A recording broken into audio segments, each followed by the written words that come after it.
और इंटरनेशनल खबरों का रुख करेंगे। बड़ी खबर रूस यूक्रेन से जुड़ी हुई। रूस यूक्रेन युद्ध को लेकर बड़ी खबर इस वक्त सामने आ रही है। यूक्रेन की सैन्य हालत खस्ता हो गई है। यूक्रेन के पास मुकाबला करने के लिए अब मिसाइल भी नहीं बची है। अब रूसी हमले का मुकाबला करना बहुत मुश्किल हो रहा है। रूस से करीब 4 साल पहले ये जंग शुरू हुई थी और यूक्रेन आपको बता दें कि ज़ेलेंस्की अब यूरोपीय देशों पर गुस्सा उतार रहे हैं। उनके मिसाइल डिफेंस सिस्टम बेकार पड़े हैं, ज़ेलेंस्की की तरफ से कहा गया। अब यूरोप के सामने गुहार लगा रहे हैं ज़ेलेंस्की। तो यूक्रेन के पास अब मिसाइलें खत्म हो गई है, जिस वजह से ज़ेलेंस्की की चिंता जो है वो काफी बढ़ती हुई नजर आ रही है।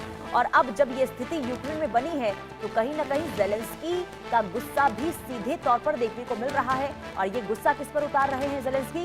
ये गुस्सा यूरोप पर इस वक्त उतारते हुए नजर आ रहे हैं। देखिए, बीते 4.5 साल से रूस और यूक्रेन के बीच में जो जंग शुरू हुई थी वो अब तक चली आ रही है। 4 साल पहले, 4.5 साल पहले ये जंग शुरू हुई थी और अब तक ये जंग चली आ रही है, जिसमें काफी नुकसान हुआ है यूक्रेन को।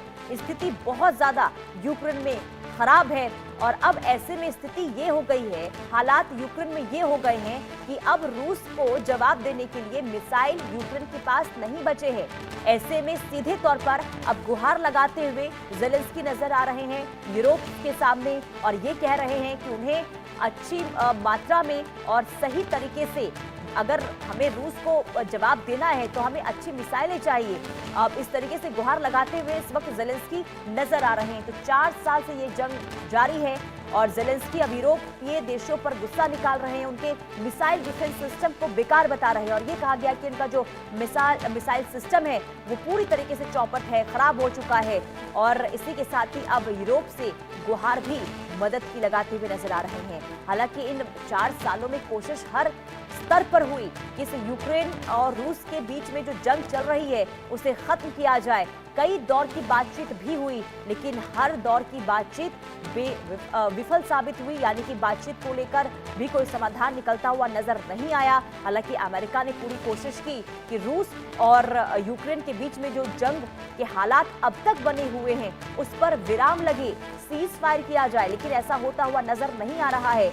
और अब जिस तरीके से ज़ेलेंस्की की प्रतिक्रिया सामने आई है और यूरोपीय देशों पर वो गुस्सा निकाल रहे हैं और ये कहा गया उनकी तरफ से कि मिसाइल सिस्टम जो है वो पूरी तरीके से उनका बेकार है। और इसी के साथ ही गुहार भी लगा रहे हैं मदद की और सीधे तौर पर, क्योंकि इस तरीके से आप समझ सकते हैं, क्योंकि देखिए यूक्रेन जब इस जंग की शुरुआत हुई थी तो ये माना जा रहा था कि रूस जो एक पावरफुल देश है उसके सामने यूक्रेन नहीं टिक पाएगा।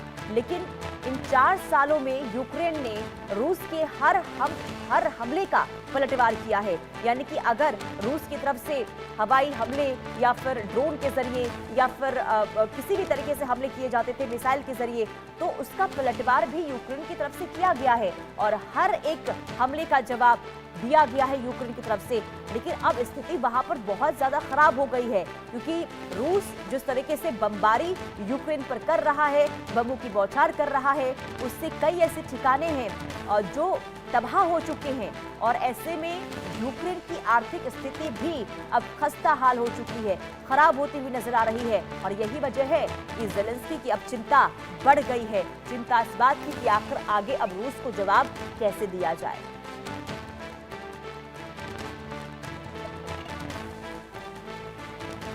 तो ये बड़ी खबर आपको बता रहे हैं, रूस और यूक्रेन जंग से जुड़ी हुई। आखिर जंग कब खत्म होगी, कैसे खत्म होगी, ये बहुत बड़ा सवाल अब तक बना हुआ है। हालांकि कई एक्सपर्ट्स ये मान रहे थे कि ये जंग ज्यादा दिनों तक नहीं चल पाएगी, लेकिन जिस तरीके से यूक्रेन ने रूस को जवाब दिया, हालात ये हो गए हैं कि नुकसान देखिए यूक्रेन को बहुत ज्यादा हुआ। ऐसा नहीं है कि रूस को नुकसान नहीं हुआ है, रूस को भी नुकसान हुआ है। लेकिन यूक्रेन की जो स्थिति इस वक्त बनी हुई है, अब कहीं ना कहीं इसे लेकर ज़ेलेंस्की की चिंता बढ़ गई है।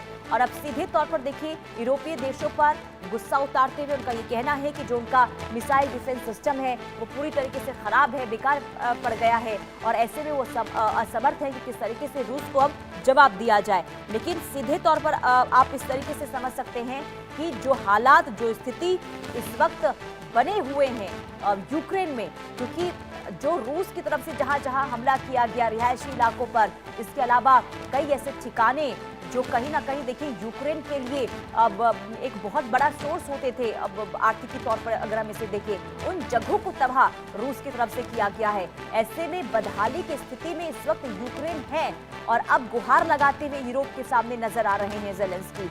लेकिन जेलेंस्की अभी भी पीछे हटने को तैयार नहीं है, क्योंकि देखिए जेलेंस्की साफ तौर पर यह कह रहे हैं कि जिस चीज को लेकर इस जंग की शुरुआत हुई थी, अगर उस चीज पर सहमति बन जाती है, रूस इस चीज को लेकर अगर पीछे हट जाता है तो इस युद्ध को रोक दिया जाएगा। लेकिन अगर नहीं ऐसा होता है तो यूक्रेन इससे पीछे नहीं हटेगा। और ऐसे में बीते 4 सालों में अपनी बातों को लेकर जिस तरीके से उनका जो रवैया देखने को मिला है, इसका नतीजा ये हुआ कि यूक्रेन में तबाही हुई है। बहुत ज्यादा स्थिति वहां पर खराब हो गई है बीते 4 सालों में। बहुत तौर पर आर्थिक तौर पर भी उन्हें काफी नुकसान हुआ है। और ऐसे में जब इन 4 सालों में हालात यूक्रेन के खराब हो रहे हैं तो गुहार जरूर लगाई जा रही है। लेकिन दूसरी तरफ सवाल ये कि क्या अब जेलेंस्की पीछे हटेंगे? क्या अब यूक्रेन की स्थिति को देखने के बाद क्या वो कोई फैसला ले सकते हैं? हालांकि अमेरिका की ओर से बातचीत करने की और इस जंग पर विराम लगाने की कोशिश की गई। अमेरिका ने कई दौर की बातचीत भी की, लेकिन इसके बावजूद भी ये जंग आखिर किस ओर जाएगा, क्या इसका अंजाम होगा, इसे लेकर कुछ कहा नहीं जा सकता है, क्योंकि रूस और यूक्रेन के बीच अभी भी जंग के हालात बने हुए हैं और लगातार एक दूसरे पर बमबारी, और इसी के साथ ही आपको ये बता दें कि बमबारी के साथ ही हमले भी लगातार ड्रोन के जरिए भी हो रहे हैं, मिसाइलों के जरिए अटैक भी किया जा रहा है। रूस अगर हमला करता है तो यूक्रेन भी इसका जवाब देता है और ऐसे में स्थिति यूक्रेन की काफी खस्ता हाल होती हुई नजर आ रही है। देखिए 2000 अगर हम 14 की बात करते हैं तो 2014 में शुरू हुआ निरंतर और लंबा संघर्ष अब तक जारी है। और ऐसे में दूसरी ओर यूक्रेन और उसकी समर्थक सेनाएं इसमें शामिल रही और हर एंगल से ये कोशिश की गई कि कैसे करके इस स्थिति को कंट्रोल किया जाए, इस युद्ध को रोका जाए। लेकिन अब तक जंग के हालात बने हुए हैं। स्थिति कैसे रुकेगी, कब रुकेगी, कहा नहीं जा सकता। फरवरी 2022 में रूस ने यूक्रेन पर आक्रामक हमला किया था और तब से ही ये जो हमला है वो लगातार जारी है और देश के अधिक हिस्सों पर देखिए रूस का कब्जा भी हुआ है। और ये भी कहा गया था जब इस जंग की शुरुआत हुई थी, ऐसा लग रहा था कि स्थिति जो है बहुत ज़्यादा भयावह होगी और यूक्रेन पीछे हट जाएगा, लेकिन ऐसा होता हुआ नज़र नहीं आया। और अब वहाँ पर देखिए काफ़ी नुकसान हुआ है यूक्रेन में और अब आगे हो क्या सकता है ये देखना काफ़ी अहम होगा। देखिए रूस ने यूक्रेन के क्रीमिया पर कब्जा कर लिया और उसने अपने में मिला लिया है। इसके अलावा डोनबास की बात करते हैं तो यहाँ पर युद्ध में यूक्रेनी सेना से लड़ने वाले रूस समर्थक अलगाववादियों का भी अब समर्थन यहाँ पर किया गया है। अब और रूस यूक्रेन संघर्ष लंबे समय तक चल रहा है और ये आगे कब तक खींचा जाएगा, कब तक अब ये युद्ध रुक पाएगा, ये कहा नहीं जा सकता। लेकिन इस जंग से कई जो देश हैं वो प्रभावित जरूर हुए हैं और अब मिसाइल खत्म होने की जो बात सामने आ रही है, ऐसे में कहीं ना कहीं चिंता जेलेंस्की के लिए खड़ी होती हुई नजर आ रही है। तो यूरोपीय शक्तियों के दम पर रूस से जंग लड़ रहे यूक्रेन के राष्ट्रपति जेलेंस्की अब बहुत ज्यादा इस वक्त चुनौतीपूर्ण स्थिति में दिखाई दे रहे हैं।